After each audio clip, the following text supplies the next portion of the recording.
Phishing is a type of cybercrime where someone impersonates a person or an institution that you trust in order to trick you into taking action. They want you to click a link, open a file, share credentials, or maybe even transfer money. And now we're all old enough to remember those Nigerian prince emails, right? They were obvious scams. They were filled with typos, they had bad grammar, they had ridiculous requests included in them. And just a few years ago, that's what phishing looked like. But today, phishing doesn't look like an obvious scam. It looks like work. Phishing arrives in your inbox with an invoice, a document to review, a request from a coworker, or a note from leadership. It reads like it was written by a native English speaker, and it often looks completely legitimate. Phishing is extremely common. Attackers send over 3 billion phishing emails every single day, which means that one of them is very likely directed at you today. There are so many phishing emails out there that you can't expect your filters to keep them out of your primary inbox. Attackers rely on volume and timing, but they also rely on you acting quickly without verifying the request. So instead of trying to spot obvious mistakes like a typo, the goal now is to slow down and confirm before you act. A useful way to evaluate suspicious messages is the SLAM acronym. That stands for Sender, Links, Attachments, and Message. Do not rely on the sender's name alone. Attackers can impersonate real people, they can use compromised accounts, and they can copy familiar email signatures. So when you see an email, ask yourself, am I expecting to hear from this person? Does this request match how this person normally communicates with me? Does the reply to address match the sender's name? Is the request something that they would normally ask me to do? And is the timing or urgency in the request unusual? If anything feels off, verify the request using another channel such as a phone call or a Teams message or other trusted contact information.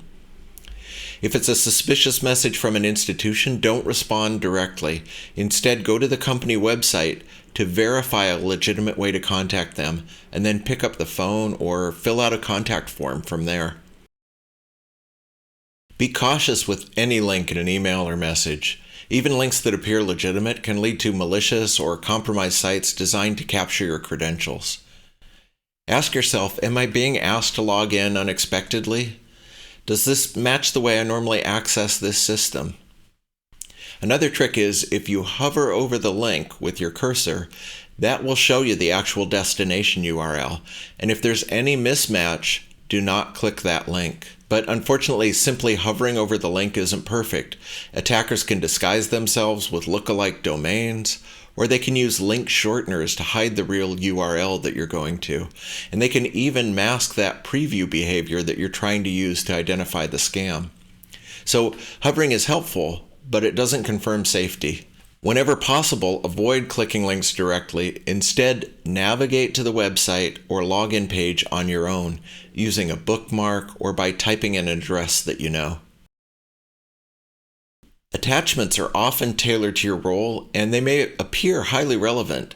These files may come from compromised accounts, or they might appear to come from trusted partners. So ask yourself, was I expecting this file?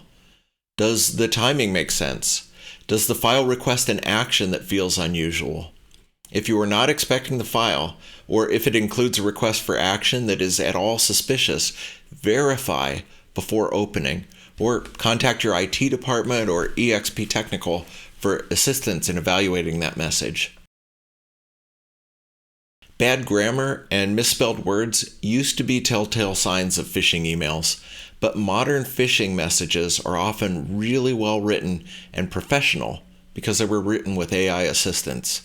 Spelling and grammar are no longer reliable indicators of a threat, but there is one thing that almost every single phishing email includes, and that's an appeal to urgency. So anytime you get a message that demands urgent action, an immediate response, immediate action, your spider sense should start to tingle. That's a suspicious email, and you should verify before proceeding. In those moments, focus on behavior. Are you being asked to bypass normal processes?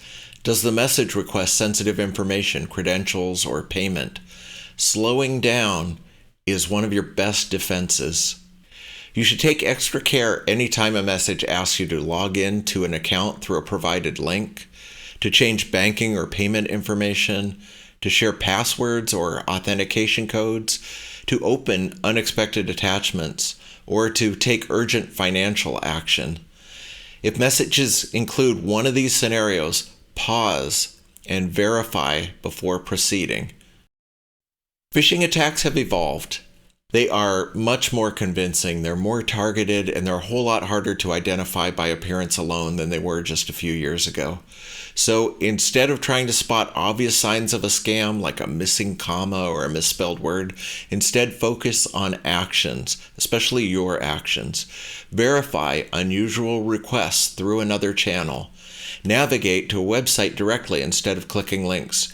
Treat unexpected attachments with extreme caution. Slow down before acting on urgent requests. If something feels off, even slightly, do not proceed. Instead, ask for help and verify the request before taking action.